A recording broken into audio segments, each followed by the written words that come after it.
কুল হু আল্লাহু আহাদ আল্লাহুস সামাদ লাম ইয়ালিদ ওয়া লাম ইউলাদ ওয়া লাম ইয়াকুল লাহু কুফুয়ান আহাদ।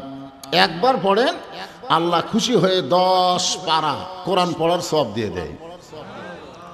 চিন্তা করে দেখছেন, ছোট্ট একটা সূরার মধ্যে এমন কি মাহাত্ম্য, এমন কি ফজিলত, একবার পড়লে 10 পারা কোরআন পড়ার সওয়াব আল্লাহ আপনাকে দিয়ে দেয়। কেন দেয়? কারণ এই সূরার মধ্যে আল্লাহর পরিচয় আছে। জোরে কোন আছে না নাই? আমরা এমন একজন আল্লাহ পেয়েছি, আমাদের আল্লাহ হলেন 1 নম্বর। জোরে বলেন কয় নম্বর? আমরা যে নবী পাইছি সেই নবী কয় নম্বর? হ্যাঁ, আমাদের নবী হলেন সমস্ত রাসূলদের ইমাম এবং সমস্ত নবীদেরও ইমাম। কোরআন শরীফের মধ্যে সর্বসাকল্যে আমরা 25টা নবীর নাম পাই। জোরে কোন কথা ঠিক কিনা? এছাড়াও আরও কিন্তু নবী আছে যাদেরকে আল্লাহ রাসূল ডিগ্রি দিয়েছেন, যাদের উপরে আল্লাহ ওহী নাজিল করেছেন।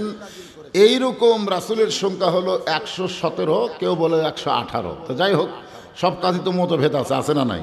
তো 118 জন রাসূলের ইমামকে আমাদের নবী 1,24,000, আবার কেউ বলে মতান্তরে 2,24,000। যাই হোক, সমস্ত নবীদের ইমামকে আমাদের নবী। জোরে কোন সুবহানাল্লাহ। আবার আল্লাহ কি বললেন?